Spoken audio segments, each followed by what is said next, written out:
Global warming અને ભવિષ્યની પેઢી પ્રત્યેની જવાબદારી. આધુનિક યુગમાં માનવજાત સામે ઊભી થયેલી સૌથી ગંભીર સમસ્યાઓમાં ગ્લોબલ વોર્મિંગનું સ્થાન અગ્રેસર છે. પૃથ્વીના સરેરાશ તાપમાનમાં સતત વધારો થવો એટલે ગ્લોબલ વોર્મિંગ. ઔદ્યોગિકીકરણ, વાહનોનો વધતો ઉપયોગ, જંગલોની કપાત, પ્રદૂષણ અને માનવની અતિશય ભૌતિકવાદી જીવનશૈલીના કારણે આ સમસ્યા દિવસેને દિવસે વધુ વિકરાળ બની રહી છે. ગ્લોબલ વોર્મિંગ માત્ર વર્તમાન પેઢી માટે જ નહીં, પરંતુ ભવિષ્યની પેઢી માટે પણ મોટો ખતરો બની ગયું છે. તેથી આજની પેઢીની ફરજ બને છે કે તે પર્યાવરણનું રક્ષણ કરીને આવનારી પેઢીને સુરક્ષિત અને સ્વસ્થ પૃથ્વી આપી જાય. ગ્લોબલ વોર્મિંગનું મુખ્ય કારણ માનવ પ્રવૃત્તિઓ છે. ફેક્ટરીઓમાંથી નીકળતા ધુમાડા, પેટ્રોલ ડીઝલથી ચાલતા વાહનો, કોલસા અને પેટ્રોલિયમ જેવા ઇંધણનો વધતો ઉપયોગ અને જંગલોની અંધાધૂંધ કપાતના કારણે કાર્બન ડાયોક્સાઇડ, મીથેન અને અન્ય હાનિકારક વાયુઓનું પ્રમાણ વાતાવરણમાં વધી રહ્યું છે. આ વાયુઓ પૃથ્વીની ગરમી બહાર જવા દેતા નથી, જેના કારણે પૃથ્વીનું તાપમાન સતત વધી રહ્યું છે. પરિણામે ઋતુચક્રમાં ફેરફાર, અસહ્ય ગરમી, અનિયમિત વરસાદ, દુષ્કાળ, પૂર અને વાવાઝોડા જેવી કુદરતી આપત્તિઓમાં વધારો થયો છે. ગ્લોબલ વોર્મિંગનો સૌથી વધુ પ્રભાવ ભવિષ્યની પેઢી પર પડશે. જો આજની પેઢી પર્યાવરણ પ્રત્યે બેદરકાર રહેશે, તો આવનારા સમયમાં પાણીની ગંભીર અછત, ખાદ્ય પદાર્થોની તંગી અને આરોગ્ય સંબંધિત અનેક સમસ્યાઓ ઊભી થશે. વૈજ્ઞાનિકોના મત અનુસાર હિમનદીઓ ઝડપથી ઓગળી રહી છે, જેના કારણે સમુદ્રની સપાટી વધી રહી છે. જો આ સ્થિતિ ચાલુ રહેશે, તો ભવિષ્યમાં અનેક દરિયાકાંઠાના શહેરો પાણીમાં ડૂબી શકે છે.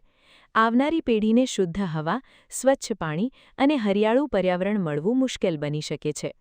ભવિષ્યની પેઢી પ્રત્યે આપણી મોટી જવાબદારી છે. આપણે પ્રકૃતિના સંસાધનોનો ઉપયોગ સમજદારીપૂર્વક કરવો જોઈએ. પાણી, વીજળી અને ઇંધણનો બગાડ અટકાવવું જરૂરી છે. વધુમાં વધુ વૃક્ષારોપણ કરવું જોઈએ, કારણ કે વૃક્ષો કાર્બન ડાયોક્સાઇડ શોષી લઈને પર્યાવરણને શુદ્ધ બનાવે છે. પ્લાસ્ટિકનો ઓછો ઉપયોગ કરવો અને રિસાયકલિંગને પ્રોત્સાહન આપવું જોઈએ. પર્યાવરણને નુકસાન પહોંચાડતી પ્રવૃત્તિઓને રોકવા માટે સરકાર અને સમાજ બંનેએ સાથે મળીને કાર્ય કરવું જરૂરી છે. શિક્ષણ પણ ગ્લોબલ વોર્મિંગ સામે લડવામાં મહત્વપૂર્ણ ભૂમિકા ભજવે છે. જો બાળકો અને યુવાનોમાં પર્યાવરણ પ્રત્યે જાગૃતિ લાવવામાં આવે, તો તેઓ ભવિષ્યમાં વધુ જવાબદાર નાગરિક બની શકે. શાળાઓ અને કોલેજોમાં પર્યાવરણ શિક્ષણને પ્રાથમિકતા આપવી જોઈએ. વિદ્યાર્થીઓમાં વૃક્ષારોપણ, પાણી બચત અને સ્વચ્છતા જેવી સારી આદતો વિકસાવવી જોઈએ.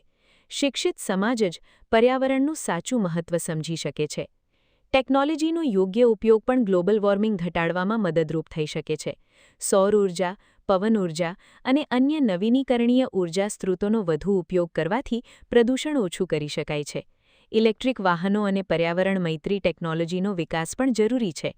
દુનિયાના ઘણા દેશો હવે ગ્રીન એનર્જી તરફ આગળ વધી રહ્યા છે, જે સકારાત્મક પગલું છે. સરકારની જવાબદારી પણ ખૂબ મહત્વપૂર્ણ છે. પર્યાવરણ રક્ષણ માટે કડક કાયદા બનાવવાની અને તેનો અમલ કરવાની જરૂર છે. ઉદ્યોગોમાંથી નીકળતા પ્રદૂષણને નિયંત્રિત કરવું જોઈએ. વધુમાં વધુ વૃક્ષારોપણ અભિયાન ચલાવવા જોઈએ અને લોકોને પર્યાવરણ પ્રત્યે જાગૃત કરવા માટે વિવિધ કાર્યક્રમો યોજવા જોઈએ. જો સરકાર અને સામાન્ય નાગરિકો સાથે મળીને પ્રયાસ કરશે, તો ગ્લોબલ વોર્મિંગની સમસ્યાને ઘણા અંશે નિયંત્રિત કરી શકાય છે. આજના સમયમાં ઘણા લોકો માત્ર પોતાના સ્વાર્થ માટે કુદરતી સંસાધનોનો અતિશય ઉપયોગ કરે છે. તેઓ ભવિષ્યની પેઢી વિશે વિચારતા નથી. પરંતુ આપણે સમજવું જોઈએ કે પૃથ્વી માત્ર આજની પેઢીની મિલકત નથી, તે આવનારી પેઢીની પણ સંપત્તિ છે. જો આપણે આજે પર્યાવરણનું રક્ષણ નહીં કરીએ, તો ભવિષ્યની પેઢીને ગંભીર પરિણામો ભોગવવા પડશે.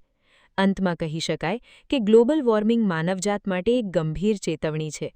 ભવિષ્યની પેઢીને સુરક્ષિત અને સ્વસ્થ જીવન આપવા માટે આજથી જ યોગ્ય પગલાં લેવા જરૂરી છે. પર્યાવરણનું રક્ષણ કરવું દરેક વ્યક્તિની નૈતિક જવાબદારી છે. વૃક્ષારોપણ, પ્રદૂષણ નિયંત્રણ, ઊર્જા બચત અને જાગૃતિ દ્વારા આપણે ગ્લોબલ વોર્મિંગ સામે લડી શકીએ છીએ. જો આજની પેઢી પોતાની જવાબદારી સમજીને કાર્ય કરશે, તો આવનારી પેઢીને હરિયાળું, સ્વચ્છ અને સુરક્ષિત પૃથ્વી મળી રહેશે.